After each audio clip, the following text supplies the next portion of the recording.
Hello, welcome to Cinema Savvy and welcome to a brand new movie review. This is for the 2016 historical drama film Silence, directed by Martin Scorsese, starring Andrew Garfield, Adam Driver and Liam Neeson. This is a movie that I actually watched about a month ago, probably around the time that Assassin's Creed came out. I think it came out the same week as that. And, you know, I could have easily jumped on a review back then. It was a film that I've still been wrestling with as to whether I like it or not. And I know that this is only an intro and that's really not helpful to people watching this. But it's one I've had to kind of sit on for quite a while and let mull over in my mind as to really where I fall on this movie. And in many ways, I am still very much conflicted by it. Maybe that's a sign of a good movie. I have no idea. But as always, this review is going to be in two parts. The first part is going to be spoiler-free, and I will let you know when I get to spoilers later on down the line. I don't really know how much I have to say on this movie. I don't really have a whole lot to talk about it, in all honesty. But as it is one that has been nominated at the Academy Awards for Best Cinematography, yes, it only has one Oscar nomination, but as it is part of the nominations list, it is a film that I did want to talk about, although I am a little bit late to the party on this one. So, first off, you have to kick off with Martin Scorsese. This has been a passion project of his for about 25 years now. He's been trying to get this off the ground. And if you look at a list of his filmography, he is one of the most varied directors out there. Initially, when I went to see this film, I thought this is very much removed from Scorsese's style. And then I thought, well, what is Scorsese's style? Is it gangster movies? Because it really isn't. That makes up only a small percentage of his movies. You look at, you know, Wolf of Wall Street or Hugo, for example. This guy has done kids' movies, he's done musicals, he's done dramas, he's done historical epics. So he really is an incredibly diverse director. He probably is one of the most diverse directors out there. So with anything like this, with a passion project that's been, 25 years in the making, as I said, you have to think, has it been worth it? Has it been worth all that time that's been devoted to it, and then this is the final product that we get? For anyone who doesn't know the plot to Silence, it's about two 17th century Jesuit priests, played by Andrew Garfield and Adam Driver, who travel from Portugal to Japan to locate their missing mentor and also to spread Catholic Christianity to the Japanese. So right from there, you know you're getting into an incredibly fun film, and that is really where I fall on this movie. If I'm going to talk about the tone, for example, in a minute, and I know that I'm very scattered on this review already, but that's kind of how the movie left me, in all honesty. So the tone of this is incredibly bleak. It's humorless. It's grim. It really isn't a very entertaining time at the movies, and I think that's shown from the audience's reception to this film, because when this came out, it was initially getting very mixed reception. It's about 83 on Rotten Tomatoes right now, which is still a very decent score, but I don't think this film hit the heights that it was expected to. I think some people thought this would go up for Best Picture, and then people saw the trailers, and even from the trailers, people were kind of turned off by it. And I don't know how much of that is down to the subject matter, and that might be what I'm guilty of too. I personally really didn't care for this movie. It's an incredibly well-made movie. The location shooting is fantastic. It was actually shot in Taiwan on location, and it looks just incredible. The acting for the most part is okay, nothing outstanding, but I thought that Andrew Garfield was fantastic. And following on from my review of Hacksaw Ridge, which I did yesterday, which you can find in our previous videos, this is sort of the second film this year he's done where he's had a crisis of faith. I think this movie deals with that a lot more than Hacksaw Ridge. That's kind of what this entire movie is about. It's about faith, it's about belief, persecution, violence, all that goes hand in hand with it. And from the budget, and I know that you can't really say whether a film's good or not from how much it makes. I mean, if you look at Transformers that make over $1 billion every year, and they're not good movies. But this was done on a budget of 40 million, which is comparatively quite small for most movies like this. And it made just under 20 million, so it made less than half of its budget. So that's a massive loss. That's also not counting marketing, although I know that this movie isn't a film that's going to get marketed like, for example, like a Marvel movie or something like that. But nevertheless, a huge loss. And I think that that's mostly down to the fact that it's just not a very entertaining film to watch. It's one that you absolutely have to go and see if you're a film fan. If you're a Scorsese fan and you follow his work religiously, you will absolutely see this movie. But in terms of like a casual moviegoer, you're gonna like walk out of this movie or you're just gonna fall asleep. And I have to admit this right now, towards the 3/4 mark of this movie, I did actually fall asleep for about 5 or so minutes. Like, I was drifting off before it. When it started off, I was in it, I was enjoying it, I was ready to get swept up in this movie, and it was just so dull. and so dull that I did fall asleep for about 5 minutes, woke up, and in all honesty, I hadn't missed anything at all. And that's what I wanted to talk about as well in terms of how this movie plays out. It's about 160 minutes long, so it's just shy of 3 hours, and it feels every single second of that running time. But how the plot actually moves forward, it very much reminded me of Apocalypse Now, even to the character journey and the ultimate outcome, which I'm not going to give away here. I'll get to that in the spoiler section. But just how the plot moves of having a character trying to find someone who initially shared their way of thinking, but in the circumstances and the environment they've been subjected to, they're a changed person, they've gone rogue, and now these people are having to try and locate them and get them back or question them or whatever they have to do. And the characters that Andrew Garfield and Liam Neeson play very much reminds me of like Martin Sheen in Apocalypse Now and Marlon Brando's Colonel Kurtz. Like, there is that dynamic to it, definitely. But how the plot moves, it's so repetitive. It's almost like the same plot thread happens again and again. And I know the point of the movie is ultimately to show how futile this is in the environment that they're at. And, you know, they're so devout to their Christian beliefs, but it's just not taking, and people are getting tortured, people are getting killed, all in the name of their belief. And Andrew Garfield and Adam Driver are bearing witness to this, to the point where they ultimately question, is it worth it? Is all this worth it? Again, going back to the comparison to Apocalypse Now, I do like how the film, as the film progresses, it feels like these characters are descending into absolute hell. Like they are descending into uncharted territory, completely out of their depth. It's violent, they're in hiding, and there's just that really oppressive sense where there is no hope, there's no one to turn to, there's no one they can get help from, they very much are in this alone. And I liked that aspect about it, but as I said, with how the plot moves, it does feel very repetitive, to the point where I did fall asleep and woke up, it was just about the point where it was about to repeat the same narrative thread again, so I felt completely caught up and I knew exactly where I was. And I do think that that's a fault of the filmmaking and not making it accessible. And I don't mean to make it accessible you need to dumb it down by any stretch of the imagination. I could watch like a 3-hour epic like this, but I'm thinking of other films that I like in terms of religious movies, not necessarily 3 hours long. And I'm just going to say it right now, I'm not religious myself, but I can still appreciate a good religious movie. Prince of Egypt, for example, is one of my favourite animated movies of all time that deals with Moses. I love Mel Gibson's Passion of the Christ, and even Scorsese himself has done films on faith before. I believe this is the third one he's dealt with. I know the first one was The Last Temptation of Christ with Willem Dafoe, and then he did another one based on a religious movie. I can't remember the name of it off the top of my head, so I guess this is kind of the third in that unofficial trilogy of his.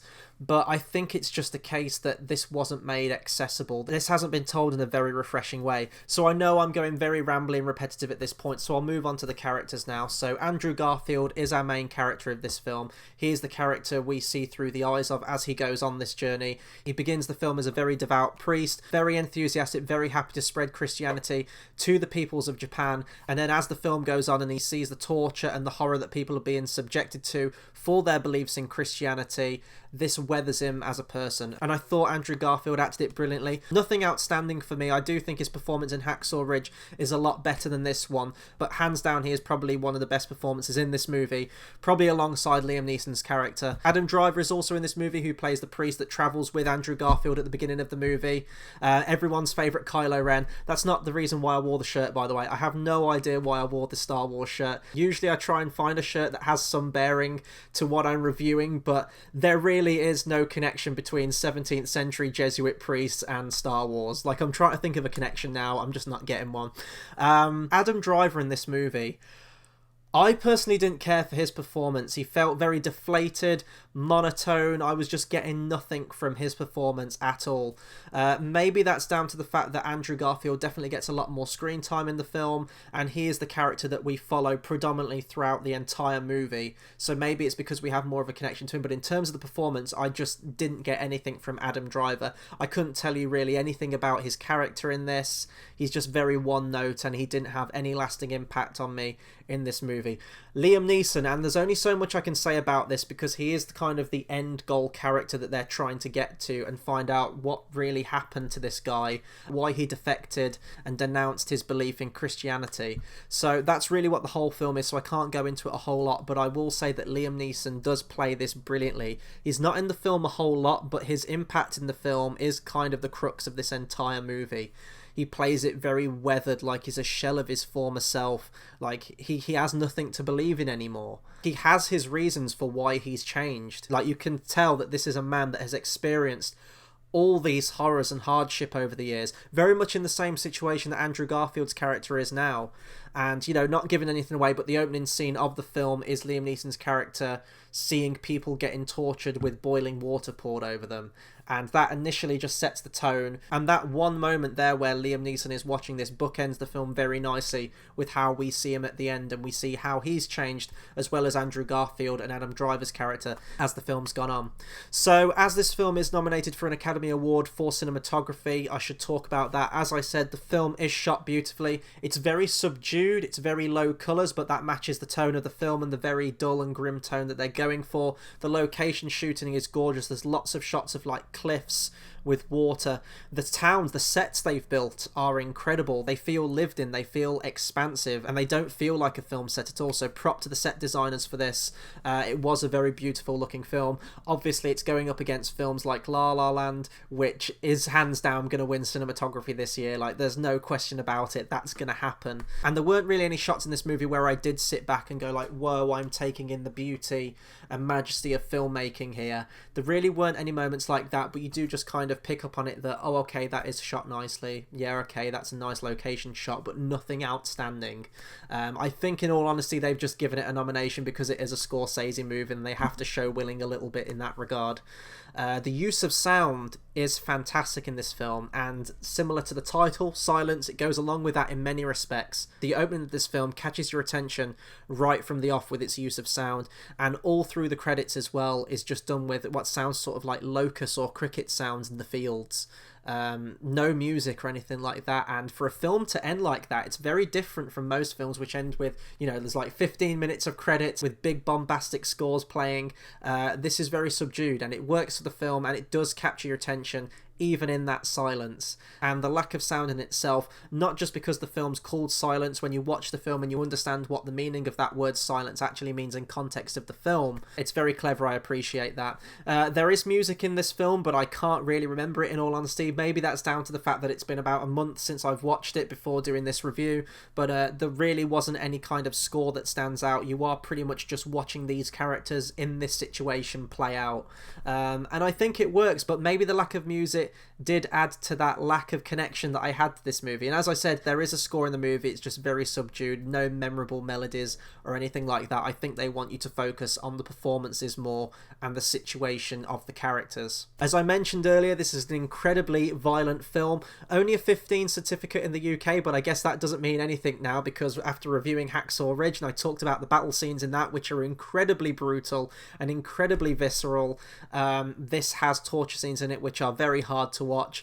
You're seeing people get subjected to all these horrific manners of torture. God, it must have sucked to live in the 17th century. It really, really must. It's just horrific to watch. And, you know, that human nature would compel other people to treat people in this way for their beliefs is astonishing. So we have moved on from then a little bit, I think. We've still got a long way to go. But yeah, no, the violence in this movie, it's not really gory violence. There is one moment in this film which comes to mind which does fall into that category, but for the most part it's just sort of like long, enduring torture where they just break them as a human being. Psychological torture, that's what goes on in this movie. And so if that's not your thing, I can understand this movie being incredibly hard to watch, but it is kind of needed for the subject matter and the historical setting that this film is based in. So for my recommendation before I move into spoilers, as I said, I don't have a whole lot to talk about in spoilers, but my recommendation, as you can tell from this review so far, you can probably tell I'm very conflicted on this movie, and conflicted is probably the best word for it. Very much like the character of Andrew Garfield in this movie, where he doesn't know quite what to believe in. That's kind of how I am with this movie. It is long, 160 minutes, it's a long sit, it feels every single one of those minutes. It's not an entertaining movie, there are no jokes, it's dull, it's bleak, it's oppressive. If all these words point to a film that you want to see, hey, power to you, go for it. And as I said, I did fall asleep in it. So for all those reasons, that has to point to the fact that this is a bad movie and I didn't care for it. But it is a good movie. It is a well-made movie. For the most part, it is a well-acted movie. And of course, it's Scorsese. It's incredibly well-directed. I think this just falls on that this isn't my kind of movie. which surprises me because I do like my historical epics. I do love my 3 hours, 3.5 hours, 4 hour historical epics. But this film was just not giving me anything that was connecting with me personally. And I think that just shut me out of the movie. The narrative structure is incredibly repetitive. It's kind of the same situations just keep happening in different places, to the point where you do look back at the movie and you think that's just repeated about 10 times over to fill a 3 hour running time. As I said, I understand why it's done that, because they really want to just show that futility of them keep trying and failing and trying and failing to increasingly worse consequences. But as a viewer, it just wasn't engaging enough for me. This is a movie that I probably would like to see a second time just to give it another chance now that I know what to expect from it. I think I went in with not an absurd amount of hype, but with Scorsese's name attached to it, expecting absolute best picture greatness. And I was very much let down by it. It's a fairly forgettable movie, but as you can tell, I still don't know what to think about this movie. And some might say that's a sign of a good movie, where you really don't know what to think of it after watching it for a first time and you need that second viewing. But that second viewing is going to take a lot of dedication to get me to sit through this movie again, especially at under 3 hours. I will get to it eventually though, but yeah, that's really all I can say. So that'll do it for my spoiler-free section, and move on to spoilers now. Just going to talk about one of my favourite characters and the ending, and talk more about Liam Neeson's character. So if you haven't seen Silence and you do want to see it, if it's still playing in your theatre, go and see it, come back to this review and listen to what I have to say in the spoilers. So, my favourite character in this movie, and I'm going to try and pronounce these names now, and I don't know how easy this is going to be. Kichichiro is the name of the character. He's played by an actor called Yusuke Kubazuka, and he is almost like the Judas character in this film. He is the character in this film that I would be in this exact same situation. So he is a Christian, he is a Catholic Christian, and we see a flashback that he was subjected to having to watch his entire family burn because they refused to denounce the name of the Virgin Mary and Jesus. Basically, they hold a plaque down and they say, like, you have to put your foot on this plaque. It's almost like you're denouncing the name of Mary and Jesus.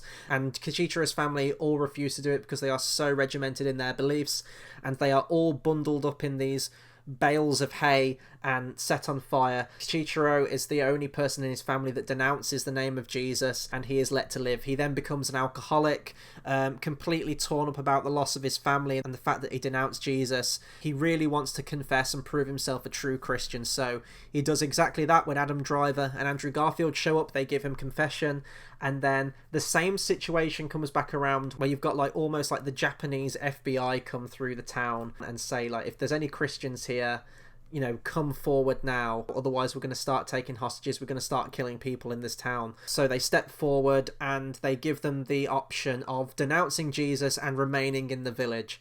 So Kichichiro steps up, you're expecting him to finally be like, no, I believe in God, and he does exactly the same thing again. He steps on the plaque and is allowed to live, and this happens about 3, 4, maybe even 5 times in the movie, to the point where you're just shouting at Andrew Garfield, why are you still trusting this guy? He's clearly just going to keep doing this. But you can understand why he's doing it, and it's actually quite a nice parallel to where we find Liam Neeson's character and Andrew Garfield's character at the end of the movie, because something very similar happens to them.